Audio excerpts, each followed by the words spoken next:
આજની ધર્મકથા. પ્રણામ. પૂજ્ય વીર વિજયજી મહારાજ સાહેબ પંડિતનું બિરુદ જેમને પ્રાપ્ત થયું હતું, પંડિત પદ આજે જેમને આપણે પન્યાસપદથી ઓળખીએ છીએ તેવા પદના એ અધિકારી બન્યા હતા. અધિકૃત પોતાના ગુરુ ભગવાન દ્વારા પ્રાપ્ત થયેલું એ પદ. આવું વિશેષપણે કહેવાનું કારણ એ છે કે આપણે આજે જેમને પંડિત કહીએ છીએ ત્યારે પંડિતાઈ કેવી હોવી જોઈએ એની કલ્પના આપણને વીર વિજયજી મહારાજ સાહેબના આ ચરિત્રના વર્ણનો દ્વારા અને એમના કાવ્યો દ્વારા આપણે કરવી જોઈએ. પંડિતાઈ એ નથી કે જેમાં વિદ્વત્તા છે, એ વિદ્વાન છે. પંડિત એ છે જે વિદ્વાન પણ છે અને જ્ઞાની પણ છે. અને જ્ઞાની એ છે કે જેના અનુભવની અંદરમાં જ્ઞાન વસેલું પણ છે અને પચેલું પણ છે. મૌનીય કર્મનો ક્ષયોપશમ અને જ્ઞાનાવરણીય કર્મનો ક્ષયોપશમ આ બંને ભેગા ન થાય ત્યાં સુધી પંડિતાઈ પ્રગટતી નથી. પંડિત વીર વિજયજી મહારાજ સાહેબની એક રચનાની અંદરમાં આપણને આવું પાંડિત્ય દેખાય કે જેની અંદરમાં બંનેનું બહુ સરસ મજાનું સુમેળભર્યું સંયોજન છે. આપણે ગોત્ર કર્મની કથાઓ જોઈ રહ્યા છીએ. આની પછી આવશે અંતરાય કર્મ.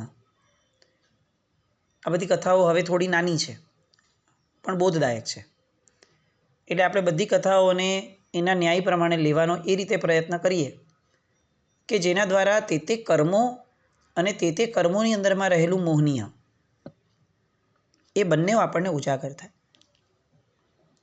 ગઈકાલે આપણે શ્રાવકની કથા જોઈ કે જે શ્રાવક તત્વની ચર્ચાઓ, તત્વના વાદની અંદરમાં નિપુણ થઈ શકે એવા હતા. શ્રાવકના ગઈકાલે 2 પ્રકારો કયા હતા. આમ તો ઘણા પ્રકારો શાસ્ત્રોમાં આવતા હશે, પણ આપણને જે 2 પ્રાપ્ત થયા હતા કથાના માધ્યમે, લદ્દઠ્ઠા અને ગહિયઠ્ઠા, આ 2 પ્રકારો.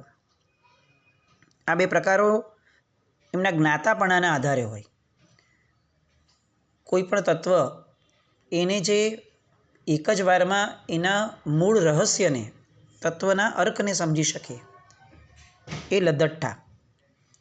અને ગહિયઠ્ઠા એટલે જે તત્વ પોતે સમજ્યા છે એ તત્વને બીજાને બહુ પ્રોપર વેમાં, પરિસ્થિતિ અનુસાર, સામા વ્યક્તિ અનુસાર, સ્વપરના કલ્યાણ અનુસાર જે પીરસી શકે, પ્રેઝન્ટેશનની જે એબિલિટી છે એ જેની અંદરમાં બહુ વિશેષપણે પ્રગટી હોય તે ગહિયઠ્ઠા.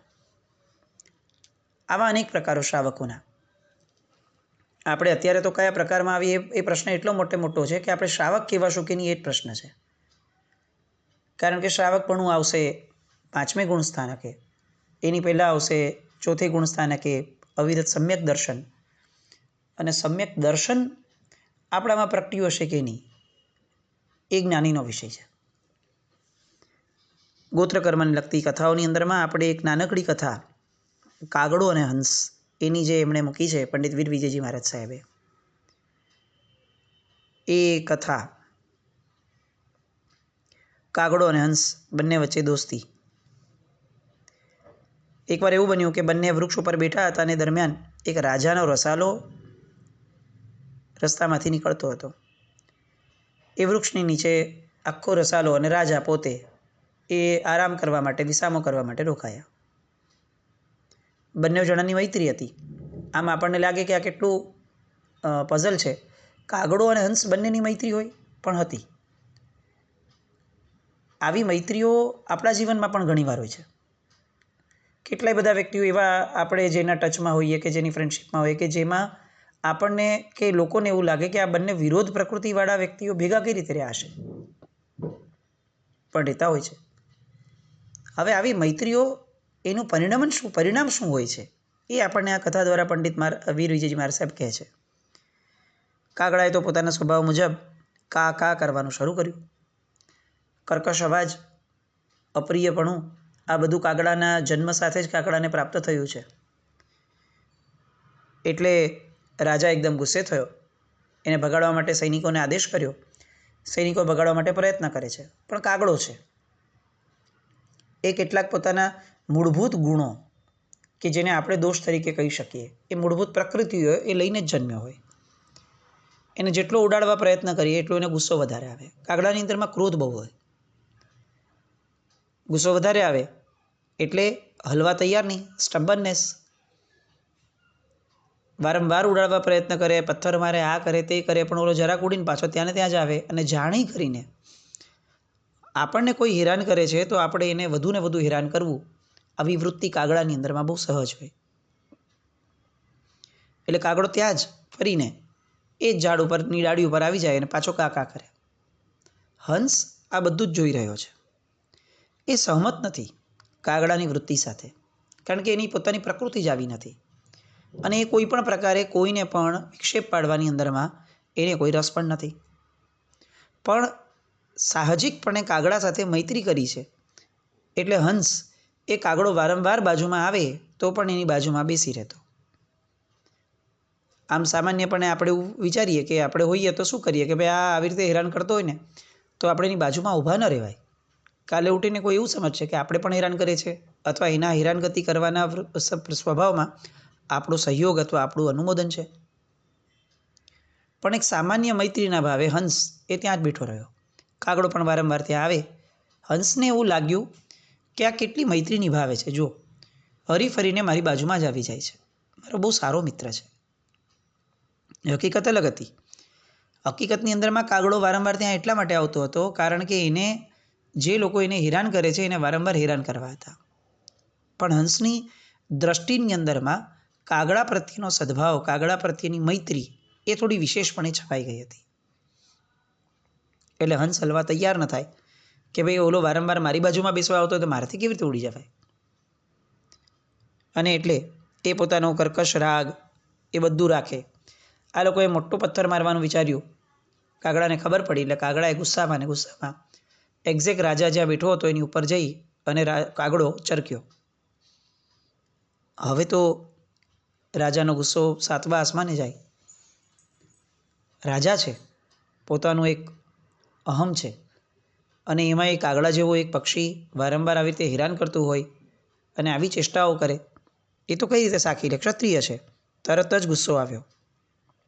ગુસ્સે થઈ અને કાગડા ઉપર બાણ તાક્યો. કાગડો લુચ્ચો જ હોય હંમેશા. એણે જોયું કે આ બાણ છોડશે અને મારે લાગશે જ. એવા સમયે પેલો બાણ લગાડે ત્યાં સુધી એ બેઠો એનો નેમ બરાબર ચૂકવવા માટે. જેવું એનું બાણ છૂટ્યું કાગડો ત્યાંથી ઉડી ગયો.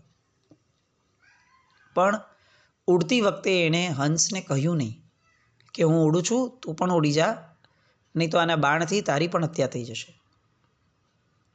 ન કહ્યું, કારણ કે કાગડાની મૈત્રી આવી જ હોય. એ સ્વાર્થ પ્રેરિત જ હોય, સ્વાર્થ કેન્દ્રિત જ હોય. બાણ આવ્યું અને કાગડાના બદલે હંસને વાગી ગયું. હંસ તરફડીને રાજાની પાસે જમીન ઉપર પછડાયો. નીચે પડ્યો.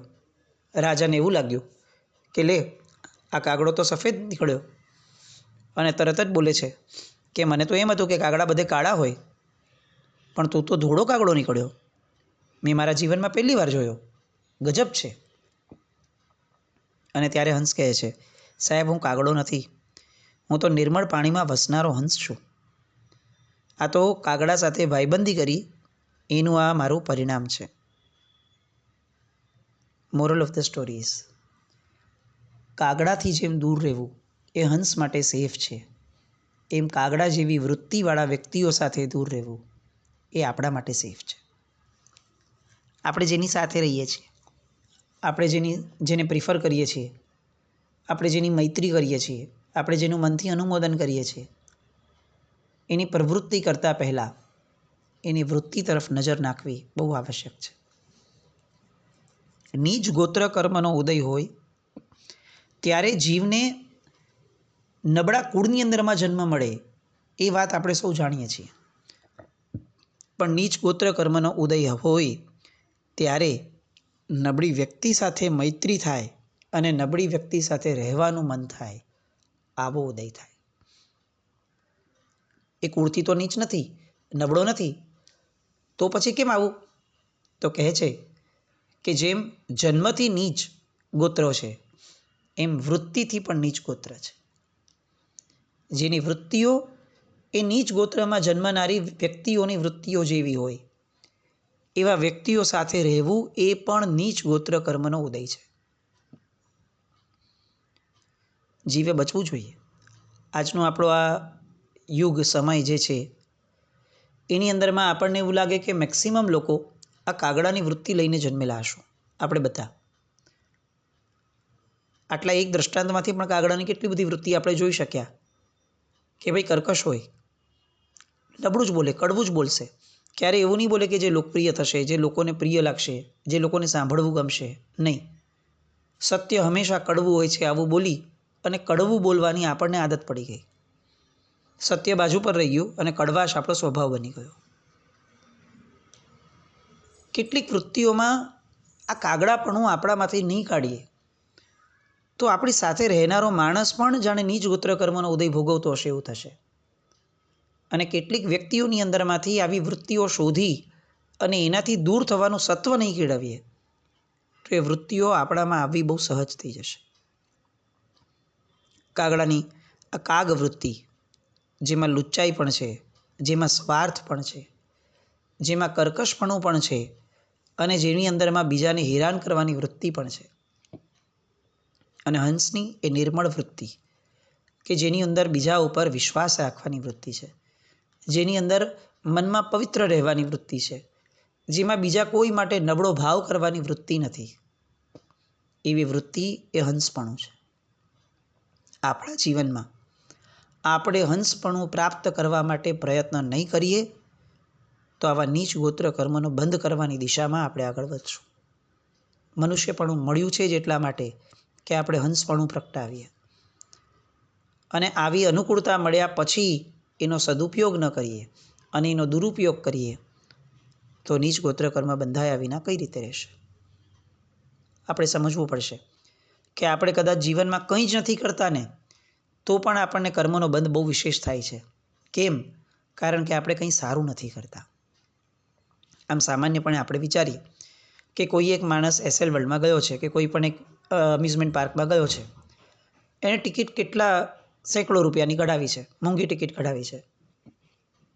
એ ત્યાં ગયો અને ત્યાં જઈને એણે શું કર્યું તો કે ખુરશી ઉપર બેઠો સુખેથી અને મોબાઈલ ઉપર ગીતો સાંભળ્યા અને આખો દિવસ આવી રીતે પસાર કરી અને પાછો આવ્યો. આપણે એમ કહીએ કે એને નુકસાન શું થયું? એને એટલીસ્ટ ત્યાં ગયા પછીથી કંઈ નુકસાન તો કર્યું જ નથી ને. પણ શાણો માણસ એવું કહેશે કે નહીં, એને નુકસાન કર્યું. શું કર્યું? તો કે એને મળેલી લક્ષ્મી એને જ્યાં ઇન્વેસ્ટ કરી હતી ટિકિટના પૈસામાં, એ ટિકિટના પૈસા એણે વેડફ્યા. કારણ કે ત્યાં ગયા પછી જે પ્રવૃત્તિઓ માટે એણે ટિકિટ લીધી હતી એ પ્રવૃત્તિઓમાં ઇન્વોલ્વ ન થવું એ પણ લોસ છે. એ ગયો તો અમ્યુઝમેન્ટ પાર્કની અંદરમાં તો એને એ એન્ટરટેન કરે અથવા એ એની સાહસિક વૃત્તિને પ્રેરે એવી રાઇડ્સની અંદરમાં જવું જોઈતું હતું. એની માટે જ તો એ ત્યાં ગયો હતો. હવે એ એમ કે ભાઈ હું ન ગયો, ચાલો ને મને ઈચ્છા નથી, મેં ટાઈમપાસ કર્યો, તો એ નુકસાન છે.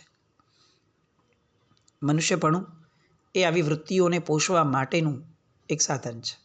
શુભ વૃત્તિઓને પોષશું નહીં અને સાવ આઇડલ બેઠા રહેશું, સાવ નિષ્ક્રિય થતા રહેશું અથવા જે જીવનમાં આવ્યું એને જ ફક્ત પૂરું કરી રાખશું. કમાઈએ, ખાઈએ, પીએ, પરિવારને સાચવીએ અને મરી જઈએ. જો આ જ કરવાનું હોય તો મનુષ્યપણું એ કેમ મળ્યું હશે? આવું તો બધું આપણે તિર્યંચના ભાવમાં બહુ વ્યવસ્થિત કરી શકતા હતા. આવો વિચાર એ હંસવૃત્તિને પોષનારો વિચાર છે. આવો વિચાર એ ઉચ્ચ ગોત્ર કર્મને લાવનારો વિચાર છે. આપણે ગઈકાલે મદ્રુક શ્રાવકનું દૃષ્ટાંત જોયું હતું. આ મદ્રુક શ્રાવક માટે વર્ધમાન સ્વામી ભગવાને પોતે સમવસરની અંદરમાં પોતાના શ્રી મુખેથી આ મદ્રુક શ્રાવકના જ્ઞાન, એની સમજણ, એની શ્રદ્ધા અને એની નિર્ગ્રંથતા, એનું સત્ય લોકોના ગળે ઉતારવા માટે જ્યારે લોકોએ પ્રશ્ન કર્યો હતો આ મદ્રુક શ્રાવક માટે, ત્યારે ભગવાને સ્વયં એવું કહ્યું હતું કે મદ્રુક એક એવો શ્રાવક છે જે અન્ય તીર્થિક લોકો સાથે તત્વચર્ચામાં કદી પાછો પડતો નથી કે પરાભવ પામતો નથી. કારણ કે એણે પરમાત્માના એટલે કે જે વચન છે મોક્ષ માર્ગના, એ વચનને બહુ સારી પેઠે પચાવેલા છે. જે શ્રાવક માટે આવું સર્ટિફિકેટ સ્વયં ભગવાનના મુખેથી મળ્યું હોય, એ શ્રાવકનું ઉચ્ચ ગોત્ર કર્મ એ કેવું સતત બંધાતું હશે. આપણે આવા ઉચ્ચ ગોત્ર કર્મના દિશામાં આ હંસના આલંબને આગળ વધીએ, એ આપણી માટે બહુ ઈચ્છનીય છે. હજી એક દ્રષ્ટાંત આ ઉચ્ચ ગોત્ર કર્મ અને નીચ ગોત્ર કર્મ એ બેના ભેદ માટે મુકાય છે. શંખ નામના એક તપસ્વી મુનિ નગરીની અંદરમાં આવ્યા અને બોરવા નીકળ્યા. ફરતા ફરતા એક એવી શેરીમાં આવ્યા કે જ્યાંથી કોઈ વ્યક્તિઓ જ ન દેખાય એ શેરીની અંદરમાં. એટલે એમને બહુ આશ્ચર્ય થયું કે હવે આ અહીંયા આવ્યા પછી પાછું જવું કેવી રીતે? કોઈ દેખાતું પણ નથી કે પૂછીએ કે ભાઈ હું ક્યાં જાઉં, અને આ શેરીમાંથી મારે જ્યાં જવું છે એ ગંતવ્ય સ્થાનનો રસ્તો કઈ બાજુથી નીકળે? ફરતા ફરતા આવી તો ગયા, પણ હવે રસ્તો નથી સમજાતો. એટલે એમના મનની અંદરમાં શંકા પડી. એક યુવાન ત્યાં સામે ઊભેલો દેખાયો ખૂણામાં. એટલે યુવાનને એને પૂછ્યું કે મારે કઈ રીતે અને ક્યાંથી જવું જોઈએ? મારે અહીંયા જવું છે, આ ગંતવ્ય સ્થાન છે. અને પેલા યુવાને કીધું કે તમારે ખુશીથી જો આ રસ્તો દેખાય છે ને એ રસ્તેથી નીકળી જાઓ. બપોરનો સમય છે ને એટલે કોઈની અવર જવર નથી. બાકી આમ આ શેરી સુમસામ હોવાનું કોઈ કારણ જ નથી. અહીંયા તો લોકોની ચહેલપહેલ બહુ હોય છે, સામાન્ય રસ્તો છે આ. પણ આ બપોરનો સમય છે, લોકો બધા સૂતા હોય એટલે અત્યારે કોઈ નથી. તમે સુખેથી આ જે રસ્તો દેખાય છે એ રસ્તેથી નીકળી જશો એટલે તમારું ગંતવ્ય સ્થાન એ તમને પ્રાપ્ત થઈ જશે. મુનિ છે, કોઈના પણ વચન ઉપર સહજ રીતે શંકા કરવી એ એમની પ્રકૃતિ નથી. સામાન્ય માણસ છે અને એના દ્વારા જે કહેવાયું છે એ વચન એ ફક્ત સાધન માત્ર છે. એ કંઈ ચાલવાની ક્રિયા માટે નથી જન્મ્યા, એ પોતાની મસ્તીમાં રહેવા માટે જીવ્યા છે. ચાલવું એ તો સહજપણે એક ઉદય છે. એટલે એને જે રસ્તો કીધો એમાં કોઈ પણ વિચાર કર્યા વગર સીધા આ મુનિ જે છે એ રસ્તે ચાલવા લાગ્યા. હવે હકીકત એવી હતી કે એ રસ્તો એવો હતો કે જ્યાંથી વર્ષોથી લોકોએ ચાલવાનું બંધ કરી દીધેલું. કારણ કે એ શેરી જે પથ્થરોથી બની હતી, એ પથ્થરો અતિશય ગરમ થઈ જતા, તપી જતા હતા તડકાના કારણે. એટલે વર્ષોથી લોકોએ રસ્તો જ બંધ કરી નાખેલો કે આપણે આ રસ્તે ચાલવું જ નહીં. અને પ્લસ વર્ષોથી બંધ રહેવાના કારણે ત્યાં ઝાડી ઝાખરાઓ, કાંટાઓ બધે બહુ જ પ્રસરી ગયા હતા. ત્યાંથી શરૂ કરનાર વ્યક્તિને ન દેખાય, કારણ કે એ આગળ જતાં આખો રસ્તો આવો દેખાય. પણ જેવા એ ગયા એટલે મુનિ અને આ પાછળથી આ યુવાન કે જેણે ફક્ત અને ફક્ત મજા લેવા માટે, આ મુનિને હેરાન કરવા માટે એમને એ રસ્તે વાળ્યા હતા. એ તો હવે રાહ જોતો હતો કે આ મુનિ પગ મૂકશે અને ઉછળશે. કારણ કે અહીંયા તો એક એક ડગલું મૂકનાર માણસ એના પગમાં ફોલ્લા પડી જાય, એ હદ સુધીની તપેલી ભૂમિ હોય છે આ. યુવાનનો આશય નબળો હતો મુનિની સતામણી કરવાનો, અને મુનિ એ રસ્તે ચાલતા ગયા. એ તો એવી રીતે ચાલતા હતા કે જાણે બહુ જ સાહજિક રીતે કોઈએ કમળ પાથર્યા હોય. સહજ ગતિથી જ, કોઈ જાતની ઉતાવળ, કોઈ જાતનો કર્કશ ભાવ, કોઈ જાતનો વેદનાનો ભાવ, કંઈ જ નહીં. એ નીચે કાંટા હતા જે યુવાન પોતે જોઈ શકતો હતો કે આ કાંટા દેખાય છે અને છતાંય મુનિ કેમ કૂદતો નથી મારતા. અહીંયા મૂકેલો પગ એ ફોલ્લા જ પાડે અને તેમ છતાં આ મુનિ સહજપણે કેવી રીતે ચાલી રહ્યા છે. અને એને આશ્ચર્ય કરતાં વધારે આઘાત લાગવા લાગ્યો. આ બાજુ મુનિને એક એક ડગલું મુનિનું આગળ વધે છે અને બીજી બાજુ પેલા યુવાનનું મન એ પીગળતું જાય છે. એને એકવાર વિચાર તો આવ્યો કે કદાચ એવું બને કે હવે આ શેરી ઠંડી થઈ ગઈ હશે, આ ગરમ જ નહીં થતી હોય, નહીં તો કોઈ આવી રીતે કેવી રીતે ચાલી શકે. એટલે ચકાસવા માટે એણે પોતે જરાક આગળ જઈ અને ત્યાં એક પગ મૂક્યો, અને પોતે પગ મૂક્યો ત્યાં એની પોતાની રાડ નીકળી ગઈ જોરથી. કારણ કે અંગારાથી એ વધારે ગરમ એ ભૂમિ હતી. જેવી એની ચીસ નીકળી એટલે પેલા મુનિએ, જેમનું નામ હતું શંખ મુનિ, એમણે પાછું વળીને જોયું. હવે યુવાનને બીક લાગી કે આ મુનિ પાસે નક્કી કોઈક ચમત્કાર છે, આ મુનિ પાસે નક્કી કોઈક તો સાધના છે. મેં એક અડધો પગ પણ નથી મૂક્યો અને મને આટલી ચીસ નીકળી ગઈ, અને આ મુનિ આટલી મસ્તીથી આખું ચાલીને આખી શેરી કઈ રીતે પસાર કરી શક્યા હશે. કંઈક તો શક્તિ છે, કંઈક તો બળ છે કે જેના આધારે આ મુનિએ આ આખો રસ્તો પસાર કર્યો. હવે એને ભય એ લાગ્યો કે આવા શક્તિ સંપન્ન મુનિ જો મને શ્રાપ આપશે, કારણ કે એમને ખબર તો પડી ગઈ હશે કે મેં એને કેમ આ રસ્તે જવા કીધું, જો એ શ્રાપ આપશે તો મારું શું થશે? અને યુવાન જોર જોરથી રડવા લાગ્યો, ભયથી થરથરવા લાગ્યો. એને એવું લાગવા લાગ્યું કે હવે હું ગયો, મારી એક મસ્તી એ મને હવે એટલી બધી ભારે પડવાની કે કદાચ આ જીવનની સૌથી મોટી ભૂલ થઈ જશે. હવે મારું શું થશે? એ કલ્પનાની અંદરમાં એ ધ્રુજવા લાગ્યો. હવે એનું શું થાય છે એની કલ્પના આપણે આજના દિવસમાં કરીએ. અને આવતીકાલે મૌન 11 પરમ દિવસે ફરીથી આપણે આ કથાની આગળની પૂર્ણાહુતિના ભાગમાં જોડાઈએ. એ શંખ નામના મુનિ, એ યુવાન, એનું ભવિષ્ય શું થયું? અને એક એવું નામ કે જેમના નામનો આખો ને આખો રાસ લખાયો છે જૈન શાસનમાં, એવા પાત્ર તરીકે આમાં આજીવો આવે છે. કઈ રીતે ગતિ આગળ વધે છે? ઉચ્ચ ગોત્ર કર્મ અને નીચ ગોત્ર કર્મ બંને એક સાથે આ દૃષ્ટાંતની અંદરમાં આપણને દેખાશે ચરિતાર્થ થતા. એની માટે આપણે પરમ દિવસે ફરીથી મળશું. જીન આજ્ઞા વિરુદ્ધ કંઈ પણ બોલાયું હોય તો મિચ્છામિ દુક્કડમ. આવતીકાલે મૌન 11, ઔષધ, જાપ, અરિહંત પરમાત્માઓની આરાધના, આ બધાની અંદરમાં વિશેષપણે જોડાવાનો અવસર. આપણે આખું વર્ષ આપણે ત્યાંના 24 તીર્થંકર પરમાત્માઓની જ સાધના કરીએ છીએ. 1, 2 દિવસ, 5 દિવસ કદાચ આપણે મહાવિદેયમાં રહેલા વિશ્વ વિહરમાન ભગવાનની સાધનાઓ કરવા માટે થોડા પ્રેરાઈએ છીએ પ્રસંગો અનુસાર. પણ આ એક દિવસ એવો છે કે જ્યારે 3 ખંડની અંદરમાં, અઢી દ્વીપની અંદરમાં રહેલા, 3 કાળની અંદરમાં થયેલા એ જેમનું કલ્યાણક આવતીકાલે આવે છે એવા નામોને પૂજવાનો અવસર છે. એ નામોની સ્પર્શના એ આપણા ચિત્ત સુધી પહોંચે એટલા માટે એનું રટણ કરવું આવશ્યક છે. એ તીર્થંકર પરમાત્માઓના નામ નિક્ષેપાને સ્મરવાનો આ અવસર, એને પૂરતો સેવીએ અને ભરપૂર લાભ લઈએ એ વિશ્વ મંગલ કામના સાથે જીન આજ્ઞા વિરુદ્ધ કંઈ પણ બોલાય તો મિચ્છામિ દુક્કડમ. જૈનમ જયતિ શાસનમ.